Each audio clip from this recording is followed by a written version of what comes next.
Special thanks to our sponsors Acronis, Be Quiet, Kioxia, and LG for sending us to Las Vegas, Nevada for CES 2023. What's up? We're on the CES show floor, which is always very crowded, very fun. Right, Jacob? See, look at that. CES. Josh, you're gonna have to duck when you walk through that.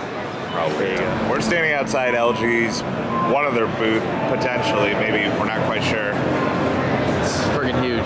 It's ginormous. So for those who don't know, the 45GR 95QE, bit of a mouthful, LG. All right, this thing's pretty sweet. Now, I know that a lot of you were complaining in one of our previous LG videos. It was a 48-inch panel, and that's admittedly very big for your average gaming PC or gaming monitor, I should say. But this here is an ultra wide variant of that.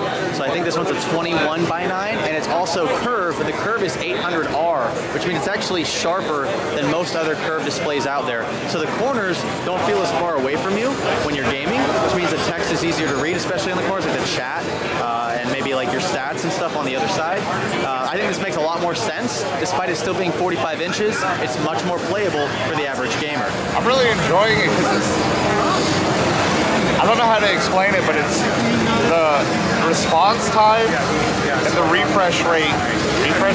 Like when you go to scroll, you experience like, you know, lagativity on some of the monitors that I've used in the past. Did you say lagativity?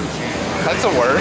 One of the complaints I always see in the comments about OLED versus LCD is that OLEDs are a bit more susceptible to burn-in. Yes, the colors look much better, the contrast is insanely better than the local dimming array, but the burn-in situation is something people always like to bring up. That has come such a long way. The technology has plenty of mitigation techniques built into the panel to prevent that from happening on a large scale like it used to. And when you're comparing, I mean, just like the colors, I mean, look at just the sheer beauty of this compared to your traditional LCD display. Things look much more vibrant, you've got much more contrast, and you get that super, super low response time with OLED as well. A lot of benefits here and not a lot of downsides, apart from obviously the price. Price is starting to come down. Their 27-inch panel, which we'll show you in a second, it's only like, I think, $1,000, which is a lot for a panel, but for an OLED panel specifically, that is a much more attainable product, and I expect the price will continue to fall in the short run. So we're over here at the other LG TV that's coming out. It's not a TV, it's a monitor. All right, start over. All right, so we're over at the other side of the booth here. Well, about 5 feet away, actually. We're looking at the 27-inch monitor.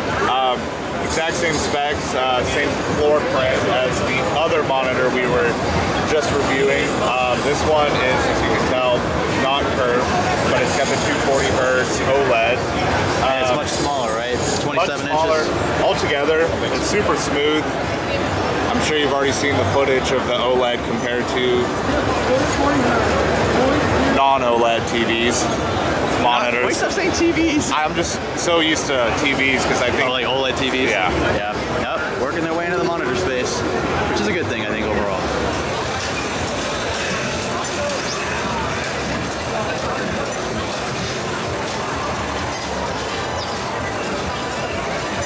Jacob, it's so crowded here. It is. I think people like what they're seeing. There's a lot of cool stuff around here. I sure am. They will. Do you find anything you can take for free samples? Not yet. You can't do that here. You can't do that here? I think this would be a pretty sweet upgrade for my racing sim.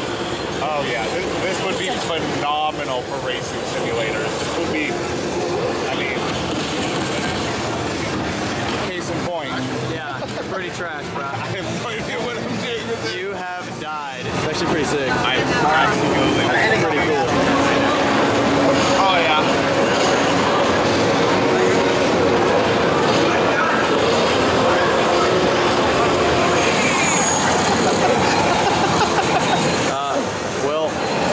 Jacob, you're missing it. Well, it is so crowded here. Can you tell I love crowds? It comes with the territory. You have to like really figure out how to wiggle your way around people here. And a lot of them have cameras, and you don't want to be rude and cut in front of them while they're filming or taking photographs, and like I see there's just like an impasse here. It's just like unpassable. I'm gonna have to learn how to fly or something. We made it out alive somehow, and I think we're gonna call this one. We might have, depending on when this one goes live, maybe an extra video or two gonna shoot for about 4 or 5 CES videos in total. We're only gonna be here one more day. McLovin back there barely made it out alive. I know. it was pretty bad, and the audio has been pretty trash in these videos. We know that. Yeah. But it's really difficult to isolate audio when you've got just blaring sound bars and things all around you. So, Jacob, what'd you think? Pretty impressive, yeah? It was very impressive. Yeah? Not Cool only stuff. the monitors and TVs, but they have a lot of new innovative stuff that, A lot of new innovative stuff.